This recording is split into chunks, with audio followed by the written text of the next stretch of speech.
All right, welcome back to Beyond the Nest. Hey, Today, thanks. Thanks for that welcome back. I'm glad to be here. hey, I'm glad you joined us. Sorry, I interrupted. This isn't a solo version. No, I just want to talk to people real quick, directly to them. There have been so many times over the last few months of me getting to hear frustrations of parents, probably 45 to even our age. We'll be 60 in a few weeks by the time this thing is published. And there's a lot of discouragement, a lot of frustration of how their adult children have made decisions. And we've gone from one extreme to another, that they're so disappointed in how their adult child has made a decision, they feel like it's ruining their life. To as simple as it's a preference that somebody, and these are all couples that dozens. So if you're watching this and you've talked to me and confided me on something, I am not pointing you out. I am not telling your story. Your story is universal. There is a lot of parents that are struggling with decisions that their adult children are making. And in some of it, it's almost like catastrophic decisions, and other times it's preference. But you know what? People that are dealing with a preference dissatisfaction, it's just as real. Yeah. It hurts them. It's hurting their heart just as much as somebody else that their child may not be alive in a week if they don't make different Right. choices.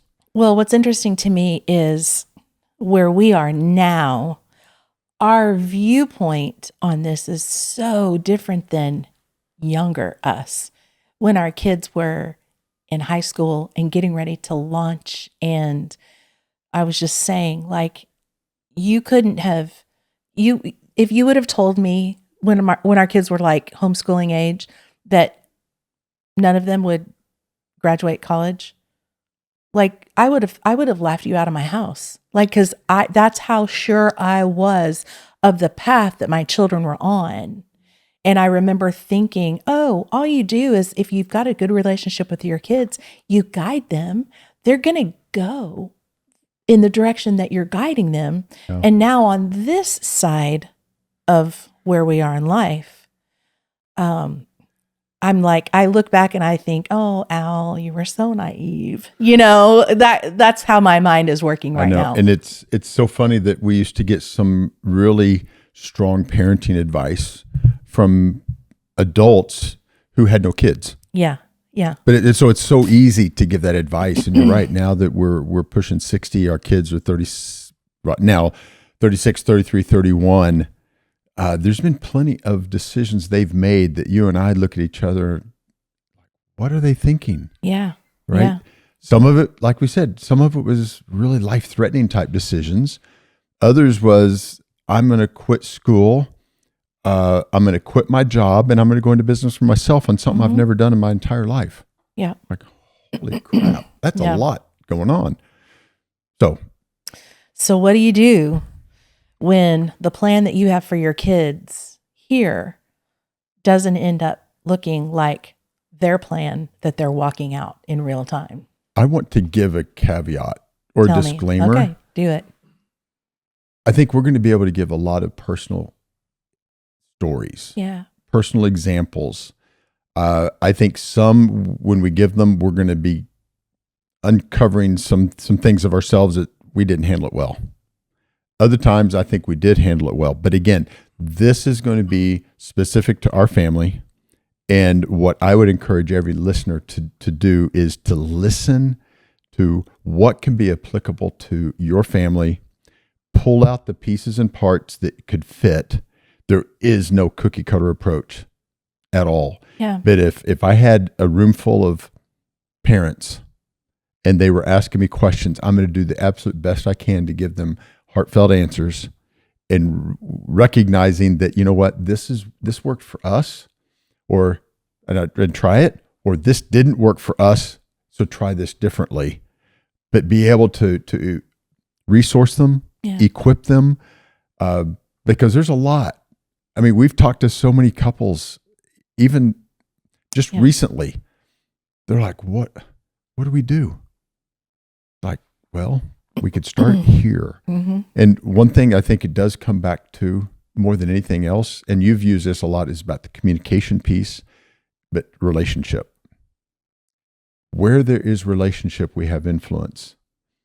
Where there is no relationship, it's really hard to give any type of advice that anyone's going to listen to.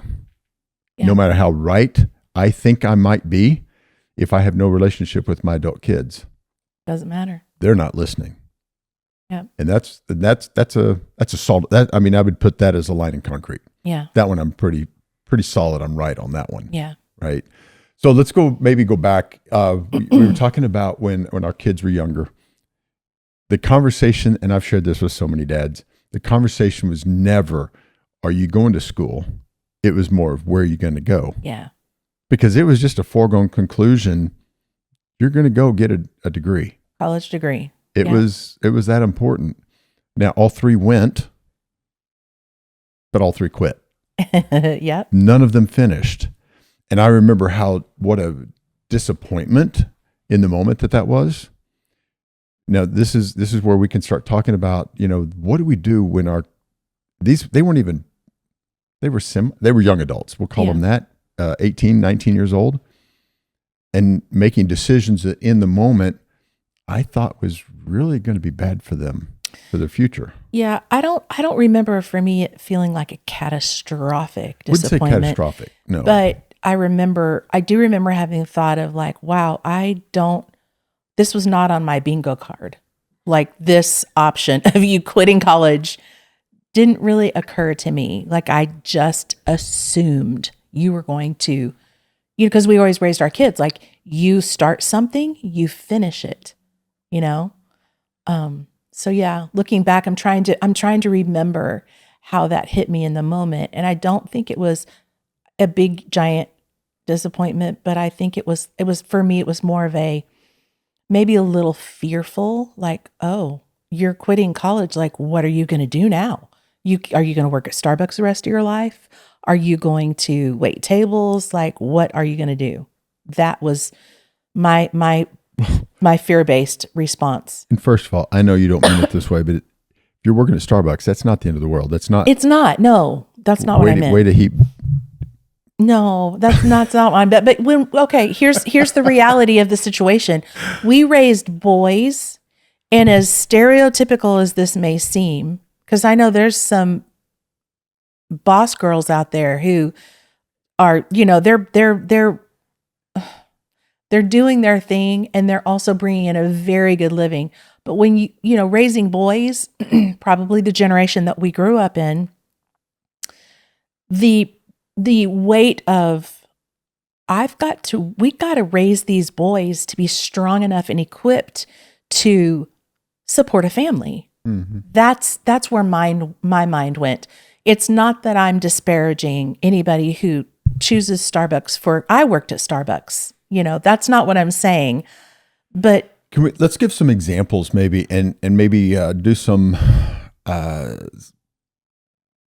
stereotypical responses to different things. And let's go back to you. When you were in college, I remember your dad wasn't real happy with the career choice or the degree you were going into for the career choice, because it wasn't going to make a lot of money.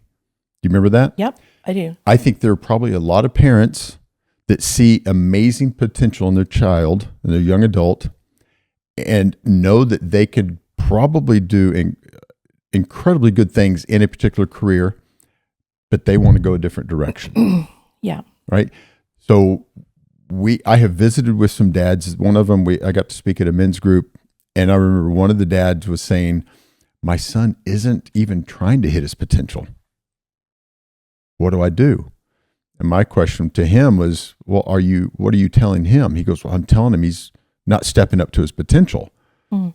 And inside I'm thinking, well, how's that working for you? Yeah. Right. So if you're a dad or mom, one thing we've learned is unsolicited advice oftentimes comes across as criticism. Yeah.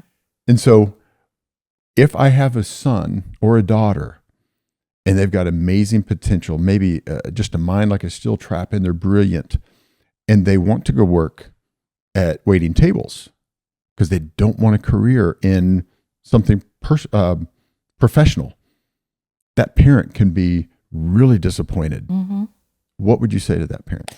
Oh gosh, that's a big fat question. Now me, almost 60-year-old Allison. Let's start there. That's where we want to go. I feel like we've learned so much from trial and error. Yeah. I want to hear what 60-year-old Allison says. Well, I see the difference now between a preference and a sin issue. Like to me, a kid that is wanting to take, I don't know, maybe a gap year after high school and wait tables instead of going right to college or whatever the case may be, that to me would not, in my mind, would not signify a sin issue or a major moral dilemma. It's more of a preference on my part. Like, would I prefer my child to do something different than this? Maybe. I don't know. And again, not disparaging waiting tables, because I did that through college and did very well at it. But I think you have to step back and decide, is this a hill that I'm willing to die on? And I think I've learned that not every hill is a hill that you're willing to die on. You know, it shouldn't be. If it is, then the issue is with me. I need to choose fewer hills to make a big mountain over. So there's a phrase that I've come across, and it's, if I was talking to you and you're the one that's disappointed, I would encourage you to give up the illusion of authorship. Mm-hmm. What does that mean to you? Well, illusion, we know what an illusion is. We do. I think we have figured out as at our age that so much of the control that we thought we had was just an illusion. Mm-hmm. So the illusion of authorship would mean that my illusion was that I got to write my children's stories, and that is not the case. Like, technically, that is so close to what I wrote. So close. It's like we almost know each other. A little bit. When you are not the author of your child's story, you have to be okay just to be an influencer of. And you've got to be okay walking away with them ignoring your influence. Mm-hmm. If you truly love your child, you're going to be okay with influence. If you, again, the illusion of authorship, we don't control the story. Mm-hmm. Thank God. I think God can create a better story than I could ever dream of. And we also need to maybe remind people that we're talking middle of the road. We're not talking giving up the illusion of authorship if our kid wants to go deal crack on the side of the road. Like, there's a big difference. So those of you that are watching, we're not condoning stepping back if there's something dangerous or awful that is going to end up with catastrophic consequences. We're talking just basic things, here. Ephesians 2:10, kind of paraphrase into that, says, you are God's workmanship, created for his purposes. Yeah. Each one of us, we're his workmanship. I'm not the author of how you live your life, no matter how many times I've tried. I was going to say, really? Are you not? Because you're the author of my calendar, it seems like. Well, especially this time of year, we got a lot of events and parties we get to go to. I know, and I want to cut you off, cut off your access because you got me too busy. All right, so the parent that is just disappointed, the decisions of the child isn't necessarily wrong. Yeah. But they're not happy with it. Mm-hmm. Well, here's another thing that I want to say, because it took me a long time to get to the place where I could truly trust God. Like, when my kids were even tiny, I would profess, yes, Lord, I trust you. It was easy. For me, it was easy to trust him when I had full authorship and control over their lives, over every waking moment, what they ate, what time they went to bed, all the things. As that child grew and my control became less and less, that's where the rubber meets the road. And especially when your kids are like launching into high school, from high school to college and beyond, do I really trust God. We've had to get to the place where there's some nights that I'll go to sleep and, maybe something's weighing heavy on my mind. And I literally just have to say, Lord, I know you love that boy more than I love him. I know you love this girl, this daughter of mine, more than I love her. Like I just have to lay my kids at the altar over and over again and just give it to God and go to sleep. So my faith has grown. My trust in the Lord has grown, but it comes at a different price than it came when they were babies. And do you realize how much less pressure it is for me to think about I need to just steward influence rather than try to script an outcome? Yeah. I have so much less pressure on me to just work on the influence. Yeah. If I'm trying to script an outcome of a third party grown adult with their own independent streak going on, I'm going to be pretty disappointed and frustrated. And then that's likely going to put a dent in the relationship to the point where I'm now not even stewarding relationship well. Yeah, that's true. So as a parent, for those of you that are really leaning more towards scripting an outcome, I encourage you to lean towards the steward or influence. Yeah. How can a parent steward influence?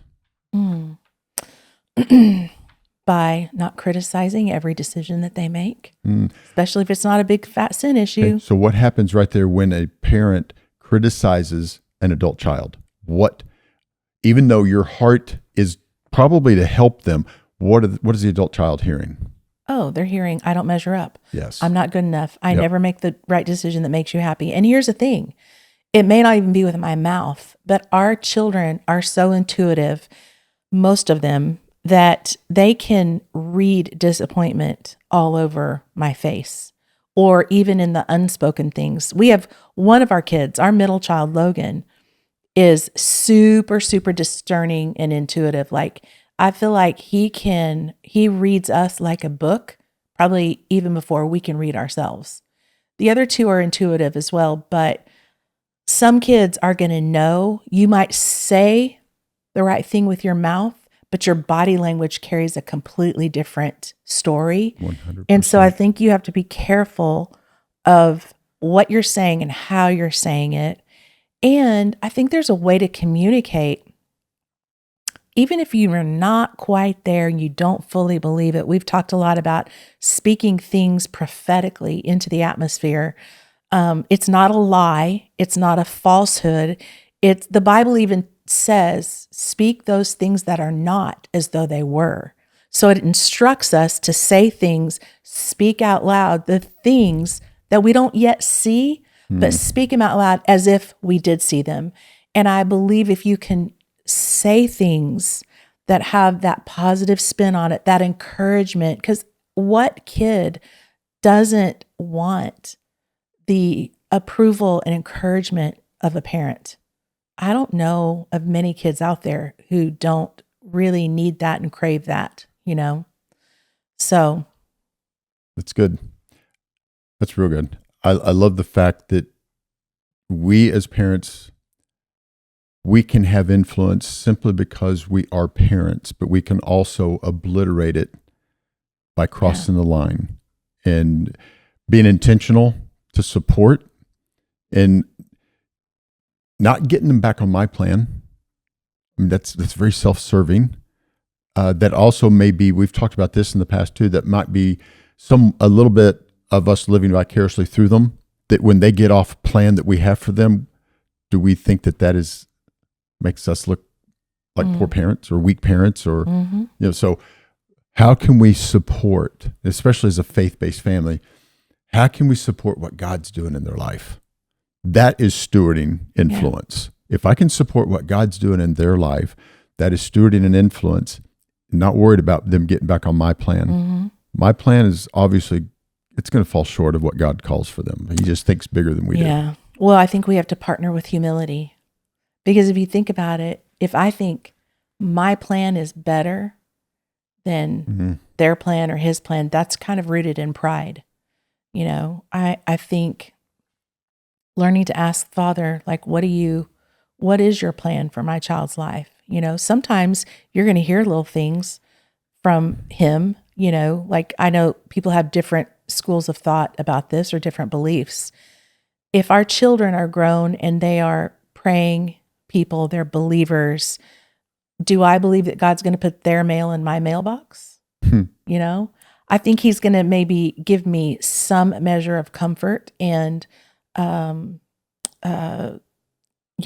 he's not going to give me all the details like he's going to give them. But I do think we have to partner with humility in order to step back and say, Lord, they're yours. You get to them. You speak to them, Yep, I love that. And when you were talking about the boys and whether they were going to go to college or not, they went. But when they chose not to go, not to finish, I remember one meeting I had with Taylor when I learned that he was not going to finish school. Yeah. And came home and you asked how was my meeting, and I remember my words to you were, we got to pray for him because he and Lindsay may be moving in with us. I just didn't have the confidence of what he was going into because I didn't understand it. Mm-hmm. So is it a preference or is it a principle? In that scenario, purely a preference. Well, here's another one I remembered. Do you remember when we just knew he was going to go into ministry? Yeah. And even Peyton, we've always called him our little youth pastor. Yep. Like when neither one of them went into any sort of ministry, but into like a complete secular business field. Focus. I think there was a little bit of disappointment for me personally. And I don't know why. That would have been disappointing because it's not like they did, none of them are pimps or anything like that. That's just crazy. I'm just trying to think of like the worst case scenario. We don't have a worst case scenario. So gosh. why would that have been such a disappointment? At least with that one, I don't have to give a disclaimer about, I know. Slinging coffee is one thing, but being a pimp, that's... No, I don't know. I'm just, But there's all sorts of, like, that's that expectation that we're talking about, we had to lay that down. I had to lay that down. And maybe there was some perceived safety in it for me that I thought, oh, if they're in ministry, that's going to be safer than them going into this profession. Can you think of any other examples then of parents being disappointed in choices? We've talked about education, which I think we could also tie that into a vocation, the career. What else? Choice of a spouse. That's a big one. That is kind of a big one. I'll just take the pin out of the grenade and put it in the middle of the floor right now. Yep. Okay. So what happens then if as a parent, you are witnessing your adult child build a relationship and wants to build a future with a particular person that, there's several roads here that we don't have a preference for. This person isn't dangerous, not narcissistic, not a pimp. Thank you for clarifying. But this is just a preference, not principle. Let's start with that one. Well, I think that, there's a lot of emotions that we as parents have into the outcome of our kids' lives. And I think removing our emotion, partnering with humility, I think those are super important to start with. But I think before even that, you have to determine, what we might see as a preference. Other parents might think, no, this is a principle. And I think you got to back up enough to actually see really the difference between the two. You've got to pulling people in to help you determine might be necessary. But I think that's a start. Pull your emotion out of it. Be humble. Trust the Lord. But I also... I'm going to go back to your first part, though, if I can. Sorry to interrupt you. But if we had a room full of couples here, and They were here specifically for this one topic. I think one of the first things I would acknowledge is it's okay to have grief. Sure. So not at all waxing over that this could be a challenge. Again, we're not talking about dangers. Yeah. We're just talking about the preference. But at the same time, if you have a particular vision, and we've talked to couples like that, they have a amazing vision for their child's future. And then they see them make a decision that now obliterates that vision. In the parent's life, in their eyes, the feedback we've got is they feel like there's a loss, almost like loss of a loved one. There's no death, but there is the death of maybe a vision that they had for their kid. And so I think the first thing I would say is it's okay. How can we exhibit grief in it without it causing us to be hardened or bittered? I think you have to experience that grief with your spouse and not with your child. Exactly. Because the key word there is their vision. Yep. And the child, your kid grows up and they have their own visions and, Well, again, we've talked about this before. If we've done our job as a parent, our children, our adult children, they are going to be able to think for themselves. Yeah. They're going to make their own decisions. And this is they're going to make a decision, especially a faith-based family, they're going to make a decision. Are they going to continue to follow God on their own? Yeah. Or are they going to go do their own thing because they've just been doing what mom and dad did? Yeah. Now that would be a hard one, but we'll stick to the preference piece. Yeah. So we've got, let's say 10 couples in the room, and all of them are like, the vision I had for my son or my daughter isn't going to happen now because of who they've chosen. Anything against the person no, they're fine, but the vision of what their child was going to do is gone. How would you help them through it? Sassy Allie would say, you need to get over yourself. Well, I get sassy Allie. I want everyone else to get sassy Allie. Kind, compassionate Allie would be, yeah, I get that. You have to, it's okay to be disappointed about this, but step back and really see what you're being upset about. I think offering people a, different perspective is always key, because I know for me, we went through some really, really difficult times when we lived in Missouri. We moved back to Memphis. I ended up volunteering at we had a generous house. It was a little, like a food bank attached to our church. And there, I gained so much perspective, because what we went through in Missouri was nothing like some of these people who walked into that food bank went through. That's good. So I think offering parents perspective is key. And even hearing other parents and what they go through sometimes will help clarify some things and offer perspective. And I think the greatest piece of advice you gave right there is it is okay to grieve. Mm-hmm. It's actually healthy to grieve. Yep. Because if you suppress it and you become a stuffer, it will eventually come out either towards your child, or their future mate, or your spouse, or even physically. The body never forgets. The body can have its own health issues if you press. But the advice you gave was, who do you grieve with? Yeah. So for couples, this is where, let's say that I'm not dealing with it, but you are. The worst thing I can do is be sassy Lance. That didn't even flow like sassy Allie, but would be tell you to get over it, right? So as a mate, I'm going to take your same advice. I'm going to listen. I'm going to grieve with you. Keep it between us. Yeah. But it's going to be healthy for you to get it off your chest. Yeah. I would expect you to say something to me and tell me to get over it if we're 10 years down the road and our child is married and has children and their life is fine, but they didn't choose the path that I wanted. And I'm still upset over that. Yeah. That's a whole other issue. Yeah. We're talking, if we're dealing with that for decades now. That reminds me of a story. This guy, this lady's downstairs, the mom making breakfast, and her son's upstairs and say, "Mom, I'm not going to school today." Have you heard this one? I don't think so. "Mom, I'm not going to school today." The mom says, "You have to." "I don't have to." "You do have to. Give me one good reason." "You're the teacher."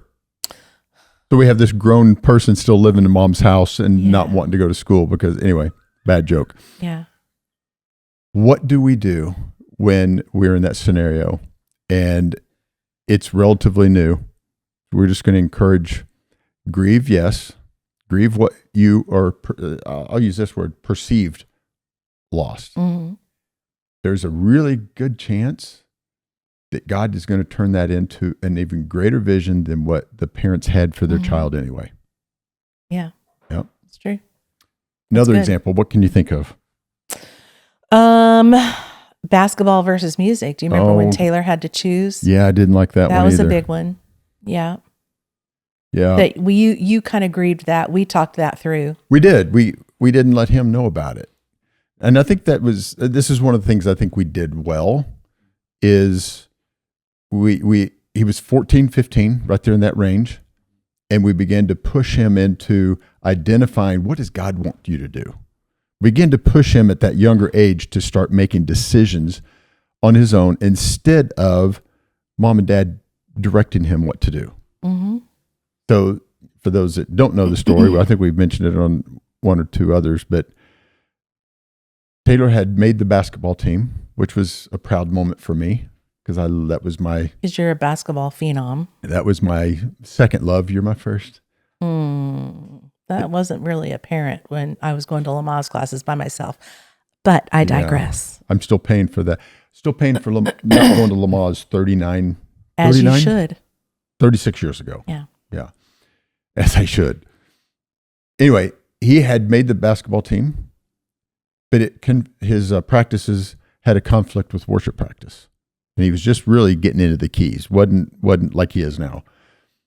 And we made the decision to, hey, why don't you pray about it and ask God what he wants you to do, and you make the decision. Now, if I'm being totally honest, I knew the decision was already made. I knew he was going to choose basketball. And I was just kind of, I don't want to say flippantly saying pray about it, because I just knew there was going to be basketball. And then he came back, about 4 or 5 days later and said, "I think I'm supposed to go after music." And in the inside, I'm like, what? There's no way. But externally, it's like, "Are you sure?" "Yes, I'm sure." Like, all right, give it your all. And I remember complaining to you about it, but from his perspective, and hopefully it was not apparent that I was greatly disappointed, but hopefully he understood that we were supporting him. But years later, when he decided he was going to quit being on staff at our church for music and go into business, I was disappointed then too. But I told him, you can do anything you set your mind to do. Yeah. Because I do believe that, when they have the buy-in on something, they're going to be much better at it. I know I know a good number of adult kids, they're still doing something their parents want them to do, and their heart's not in it. From a quality or of their outcome, what do you think the quality of outcome is on something that your heart's not in? You're not going to be that great at it. You might be okay at it, but if your heart's not in it, it's, and as a parent, that hits me right in the soft spot, because I'm like, I want my children to be happy doing what they're doing. I want to see them really operating in that sweet spot of their life where you just know this is what they are meant to do. It's like even with a spouse, like, the preference or the principle, like if there's nothing really wrong with the person, they're not dangerous or whatever. I think once you see your child really happy with the person that they love, and that other person really loving your child, it's easier to swallow. Like you realize, wow, that's a good thing. That's why we don't have arranged marriages today. Some do. Some do, but we don't here in the West. Okay. That's what I meant. All right. So, what if we were to combine some of these things as far as when we have a disappointment in our child in their college choice or not, or gap year or whatever, or we have a disappointment in their vocation, or we have a disappointment in their choice of a mate. Yeah. Uh, Or how they raise their kids. that was the next one I was going to actually talk about. What role does that grandparent have in how their adult children raise their children? Again, if there's not an issue of, Abuse? a child's safety, then I would venture to say it's not my choice. They're not my child. Like even with our grandchildren, like we are not actively parenting them. We're grandparenting them, which is a completely different thing. Like we don't get to make those decisions. Now, if our children ask our opinion, we're happy to give them an opinion, but how would you maybe open the door for that? For the opinion? well, I think the groundwork has to be laid years before. I can't just open the door and then my daughter-in-law or son give me, hey mom, what's your opinion? I think the groundwork of relationship has to be laid for years. And, there's years of like listening to things that, my kids might tell me that I don't really say much of anything, but try to be encouraging. And I don't go in with, this is what you should do, or, well, be careful here. Maybe I do that more than, if you ask them, maybe I do that more than I am even saying now. But Can I ask you a question? Yeah. Yeah. Ask me a question. That's what I would do. Oh, okay. You would ask the question. Yeah. Can I ask you a question? Okay. Are you open to a different perspective? Yeah. We can get so much more done by asking a question. Yeah. Genuinely curious. Can I ask you a question?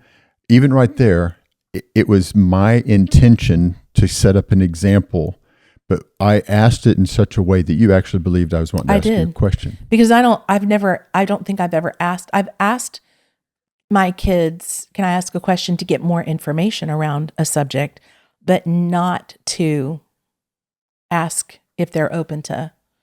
So maybe I should. Open to a new idea? Yeah. Open to a thought?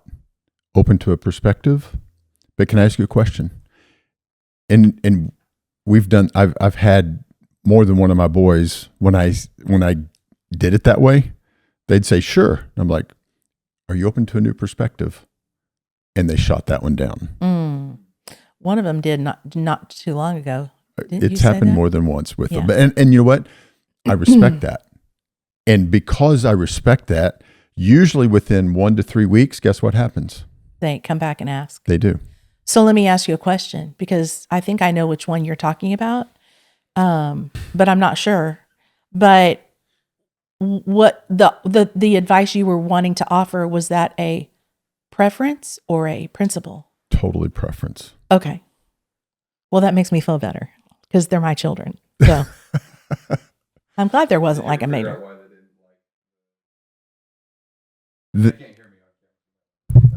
The question is, did I ever learn why they didn't want the new perspective? And it was too fresh. It was real raw. It was in the heat of the moment where they didn't want a different perspective.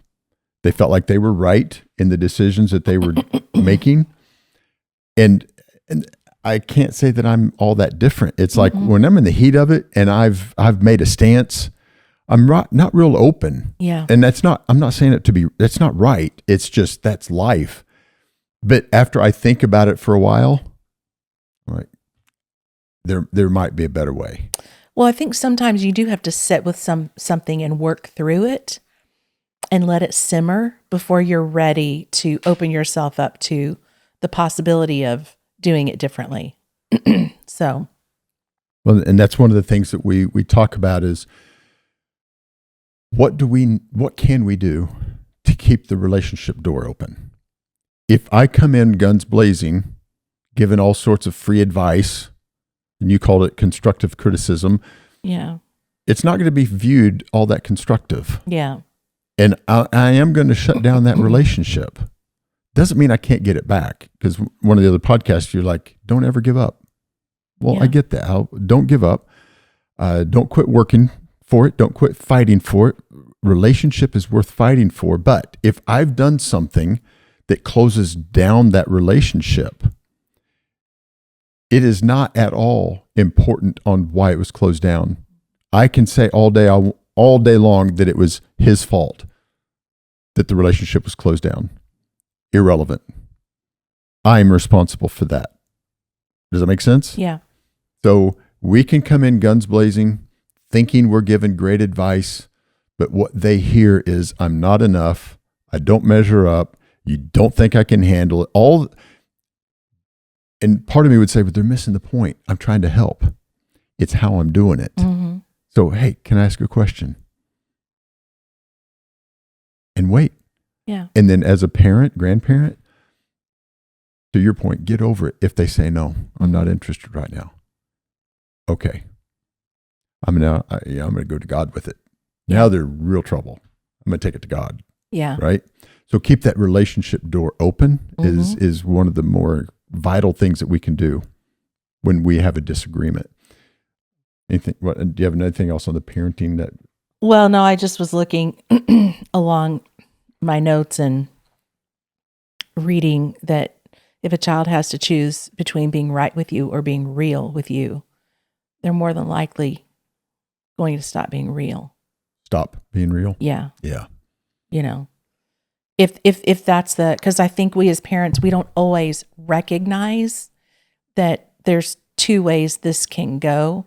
And if we are hell bent on us being right and the kid better get in line, you know, we might not get that real version of them because they just, in order to get along, to go along, to get along, yeah, they might, I want the real version of my kids. Yeah. And I say that even though there's times in the moment, the real version might feel harsh to me or might hurt my feelings or whatever. But I can work with the real version of you easier than I can work with like the version of you that I can't find it because it's not real.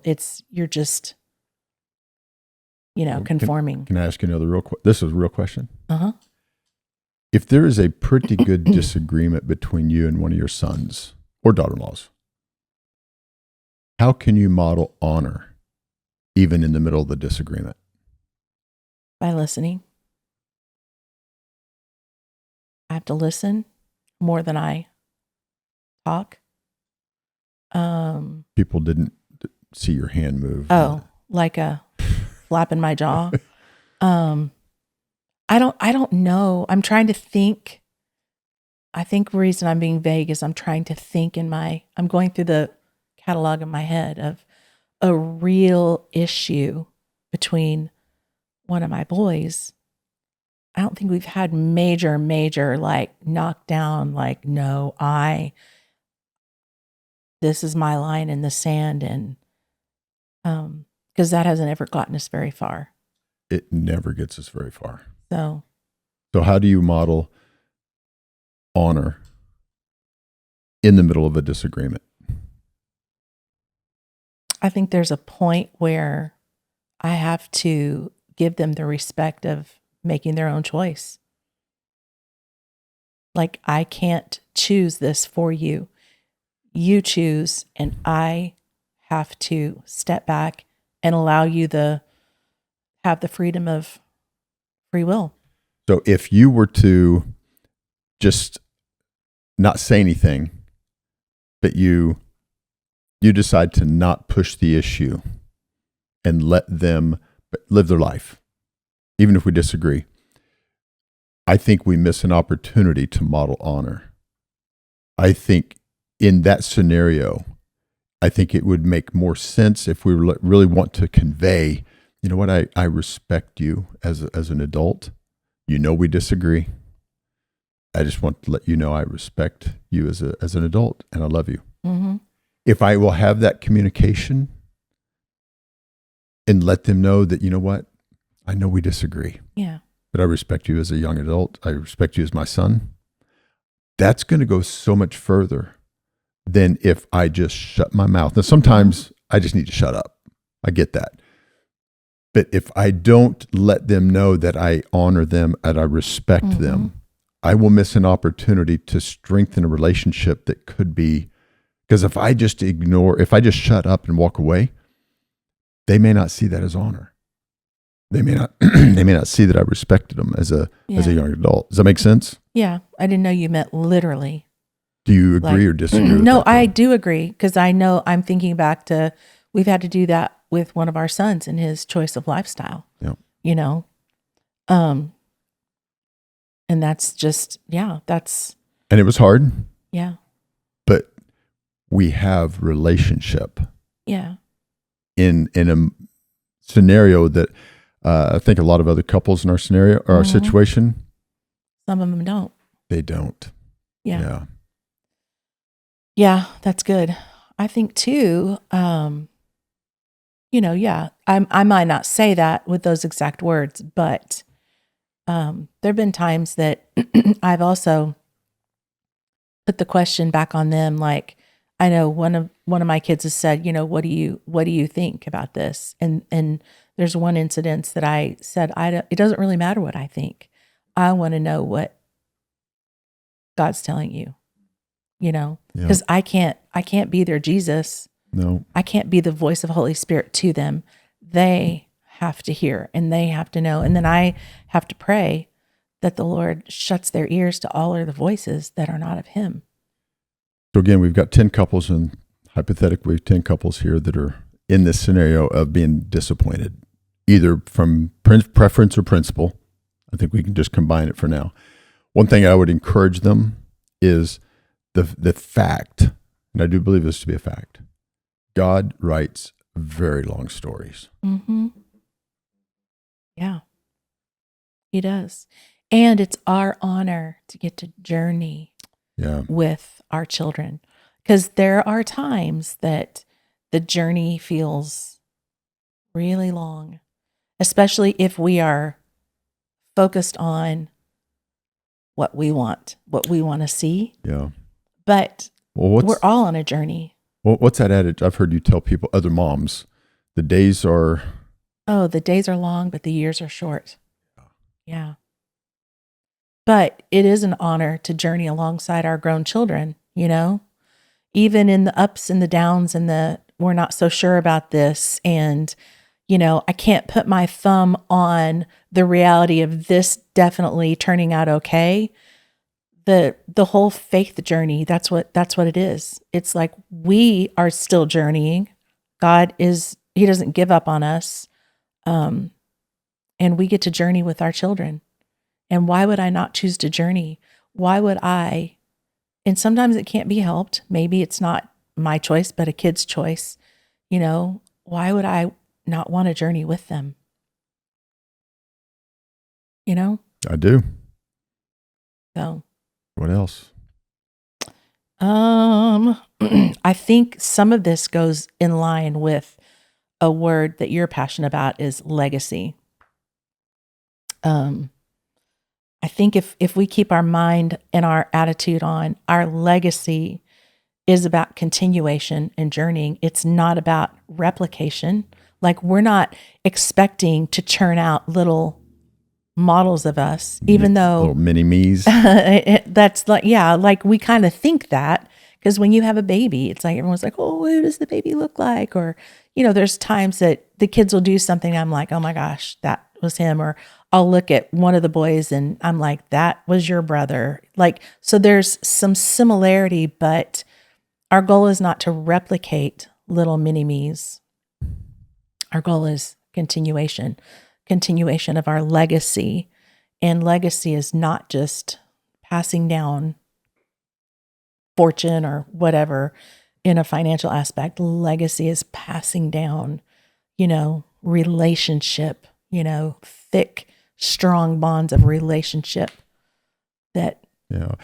I wish I had a copy of the book with me, but the Legacy Navigator book, there's a quote in one of the chapters at the beginning of it. It says, legacy is not what you leave for someone, it's what you leave in someone. Yeah. And that's really what we're talking about. Disappointments will come. Yeah. They just will. Anytime we create a vision for someone else, and that someone else has an independent mind that they can think for themselves, there's going to be some detours. Yeah. And as parents, we have to be okay, right? We have to be okay with them going out on their own, making their own journey, making the decisions that they think is best for them. As long as we really work on value and relationship, we will have influence along the way. There will be times, unfortunately, there will be times where, as long as we have relationship, if and when that young adult crashes and burns, you're going to be one of the first ones they call. Or when maybe it's not even a crashing and burning, they meet face to face with their own disappointments. Because I would hate to think of, I don't want to think of my kids crashing and burning. Like that's. Agreed. That makes my heart hurt. But, our kids they're always, you're going to bump up against things that are disappointing, things that you're like, oh, I didn't see this coming. What do I do? Like we have to be that safe place for them. I think in terms of just stuff that we've been through with our kids, like you've been in business with one of our kids and, sometimes that doesn't always go great. And so we can either be a triggering element or you can be a soft place to land. And, most of the time you're like your dad, you're the one that he can call or all of our kids can call and be like, I just be dad. How much intentionality is required for mom or dad to be one of the, let's say the first 5 calls when something amazingly good happens in our kids' lives or something amazingly disappointing happens? Yeah. What would be required for you and I to be one of those top 5 calls? Well, relationship. Yeah. And not judging, not criticizing, to be the safe place, right? Now, for these parents that have got 16 to 24-year-olds, when we were there, I would say we had good relationship, but our kids, my boys didn't. They thought I'd lost most of my brain cells. I just wasn't able to help them. Yeah. But the older they've gotten, I would say, by the grace of God, we're probably in that top 5. Yeah. And it's because we have honored through disagreements. And we've had disagreements with all 3 of them. And this isn't to pat you and I on the back. We've made plenty of mistakes. That's why I think again, talking to these 10 couples around the room, we recognize there will be disappointments. Mm-hmm. There will be things that we perceive as a setback on behalf of our kids. But it's not our job to judge them on whether it was a setback or not. Sometimes it's just a matter of, it's not even disappointment. It's even when there's nothing going on, reaching out and being an encouragement. Absolutely. I'm here. What can I do? How can I pray for you? Or, just some sort of constant connection, not overbearing constant connection. Like I'm not sending my kids a text every half hour on the hour. Like it's just, they know. Like there's times that I'll call the boys and leave them a voicemail if they don't answer. Just, I didn't need anything. I just want you to know I love you or I'm so proud of you. Out of all the boys in the world that God could have chosen to be mine, man, I'm so glad you're mine, Good. So, yeah. I think that's a great way to end. Yeah. All right. Welch out.